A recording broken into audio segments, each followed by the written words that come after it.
The CLA doesn't just cut through the air. It's so slippery the air moves aside at the mere sight of it. Aerodynamics, cheaper than 20 extra kilowatt hours of battery capacity. Cheaper for them because you still have to pay the entry-level luxury tax. And this thing doesn't feel as luxurious as it could. With that being said, and sorry for the slightly cheeky intro, but I actually really love the new CLA, but it isn't perfect, and I'll tell you why.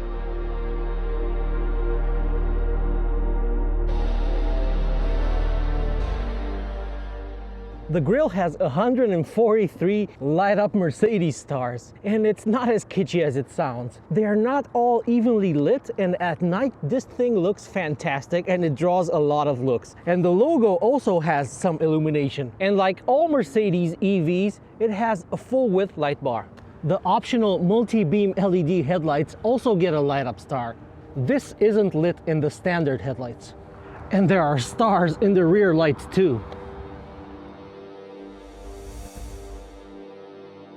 If you like this video, give it a thumbs up, and if you have something to say about it, leave it in the comments. And of course, subscribe to the channel if you like my content.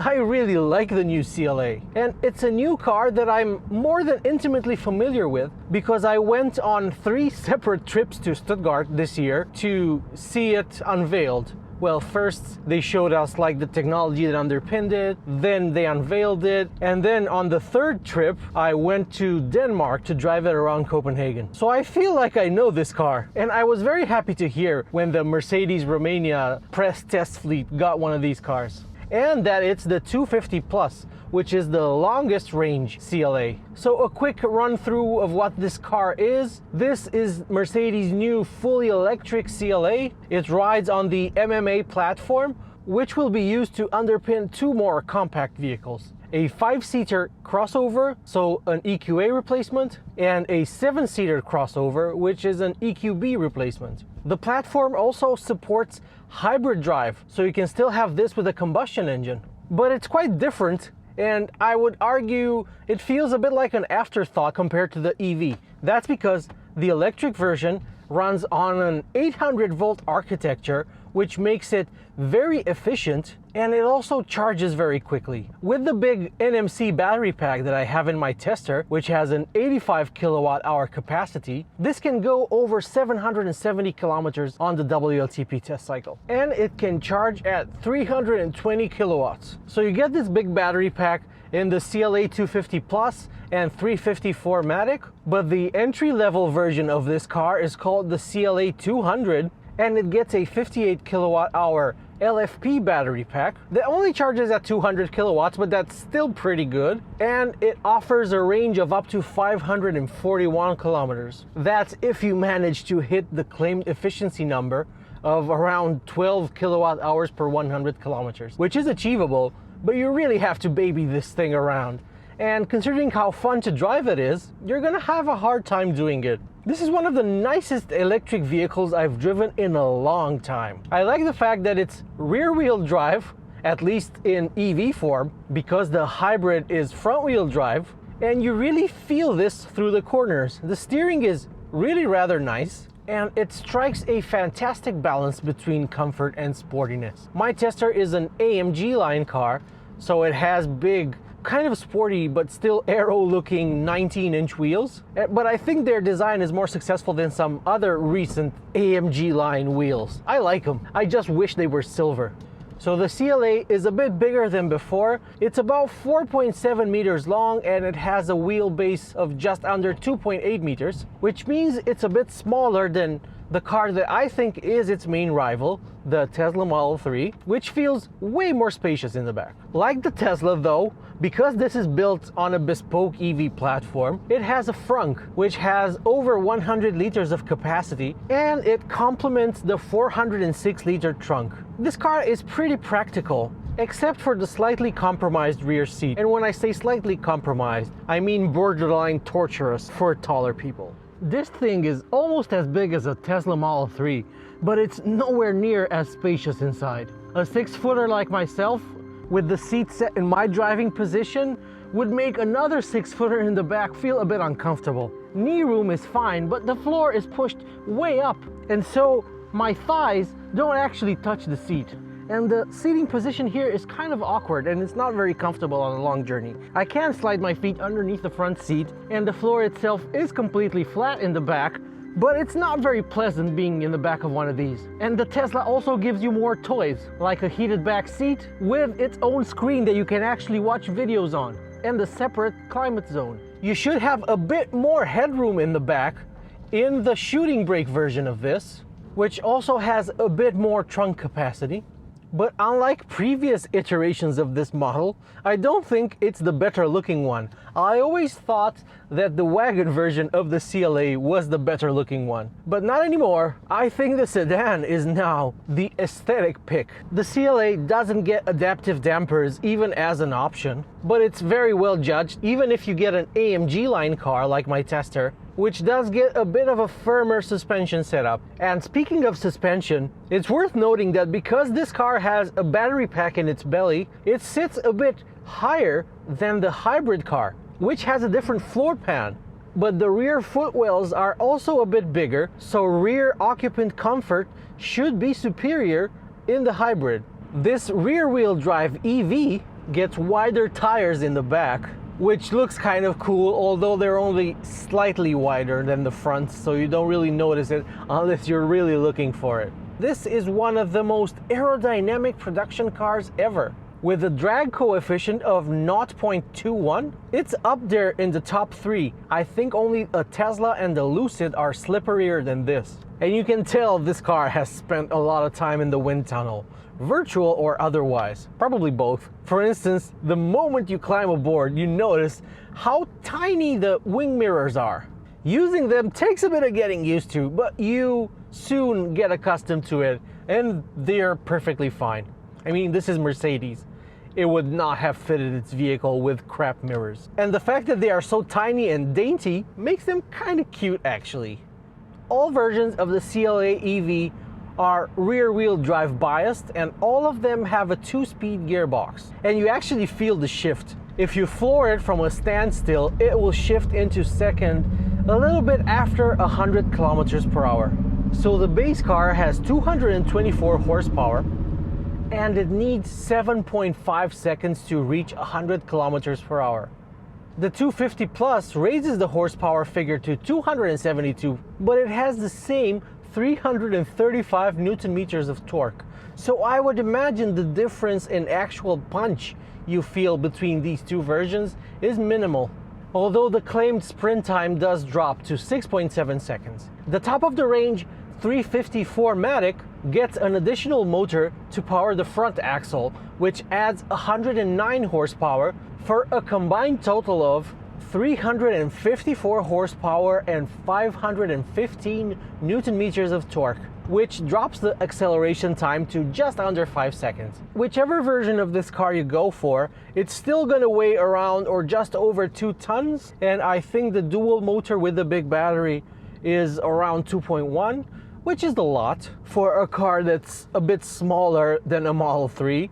And it's really remarkable how Tesla manages to make one of these cars weigh around 200 kilograms less. I do like that this makes a sound when you accelerate it. It's kind of a futuristic-y sound, although Mercedes, I think, is planning to switch to faking gas engine sounds. But let's see what this sounds like first.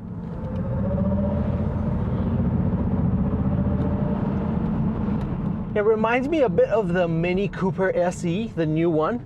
And I like that when you floor it, the power gauge on the right not only fills up completely to 100, but it also catches fire. It shows that Mercedes had a bit of fun with this car. When I drove this in Denmark, I took it off the highway as quickly as I could and onto some twisty country roads, where it did brilliantly. I really enjoyed throwing this thing around. And that's where I'm taking it now. Although, this isn't Denmark, but the outskirts of Bucharest are gonna have to do this time. So this car feels really nice and balanced through the corners. The steering is confidence inspiring, It's not overly light like it is in some new cars. The weighting is really pleasant. The AMG line steering wheel in this car is fantastic. That was a big speed bump. It's one of the speed bumps I use to see how well cars deal with this type of traffic calming solution. And it did pretty well, even though it is firm. I feel that even traffic calming solutions are techniques used to reduce vehicle speeds and enhance safety for pedestrians and cyclists. These solutions can include physical measures like speed bumps, roundabouts, and chicanes, as well as changes in road design such as narrowing streets or adding bike lanes. The goal is to create a safer and more pleasant urban environment by discouraging speeding and promoting responsible driving. Would you like to know more about specific traffic calming measures? Can you tell me about sleeping policemen? A sleeping policeman is a colloquial term for a speed bump, which is a traffic calming measure used to slow down vehicles. These raised areas on the road are designed to encourage vehicle speed is crucial for safety. And this brings me to this car's infotainment, which is all new and it's built on Android Automotive bones, and it works very well. You get Google integration for the maps, which is nice. And when you're in a city, you get 3D representations of the volumes of the buildings around you, which looks kind of cool. And as you saw, you get an AI-powered assistant. The infotainment is really good. It's better than what Mercedes had before. Although I don't like the way the screen sits in the car now. I think it's a step back. So while before Mercedes had a very strongly slanted screen that you could operate with your elbow on the armrest, now you have to reach over to this vertical screen. In my driving position, it's ever so slightly out of reach, and I just don't like the design of the dash and how this screen is integrated. And the sad part is, all new Mercedes models are going to have this design. If you don't get the third screen in front of the passenger, you get, I think this is optional too, you get a star pattern like on the grille that's also illuminated. But I'm pretty sure that as standard, you just get a blank panel. I'm not sure what Mercedes was thinking with this design, and I kind of wish it stuck to what it was doing because it was better. And it made operating a touchscreen in a moving vehicle safer, more pleasant, and you felt kind of fancy swiping up and down on the screen while resting your arm. You have some shortcuts below the screen, but nothing for the climate. To access the climate settings, you have to press on the climate menu if you want anything more than adjusting the temperature. You get a swipey thing for the volume here. But while I dislike the dashboard, I do like the design of the door cards. I like the raised center console with these handily integrated cup holders here, which also has a wireless charger for your phone and a big space to store your stuff underneath the cup holders. And I like the various textures that you can pick for the center console and the bit of trim on the door. You can change this, and you can even opt for one material that's made out of paper. And I actually talked to the people who made it, and I asked them, isn't it unwise to have something made out of paper in an area where you have the cup holders? And they said, no, we thought about this, of course, and even if you spill something on it, it's not gonna stain. And to be fair, that paper material was actually quite nice to the touch. This almost feels like metal, but isn't, of course, because manufacturers just like to lie to us. I like the seats in this AMG line car. They are a bit sportier. They get an integrated headrest and also a manually adjustable thigh support, which is a godsend for me because it instantly makes these seats very comfy, even on a long journey. And this is definitely a very good long distance cruiser, at least if you're sitting in the front. The road is pretty clear here. I think we can perform a launch. Gonna put the car in sport, bring it to a complete halt without touching the brake, which we'll get to in a second, and I'm just gonna stab it.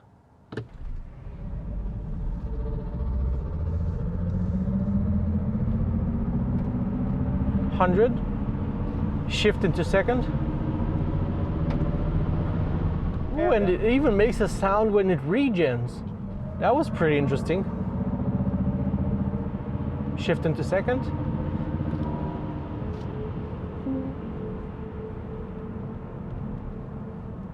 sounds eerie and mysterious.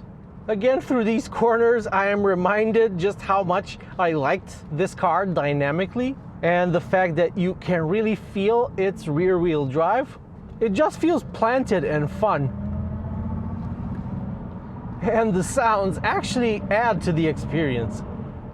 Overall, I think the new CLA is a fantastic car. It's not perfect. There are parts of it that don't feel luxurious, especially some of the materials lower down and when you're sitting in the back. It's a bit expensive, but it's a Mercedes, and you don't feel like you're shortchanged, especially on the tech front, because this charges quickly. It has an 800-volt platform. It has a very good infotainment system. It drives like a proper Mercedes, I think more so than any previous CLA generation, at least in this electric form. So yeah, I like it a lot. Thank you for watching.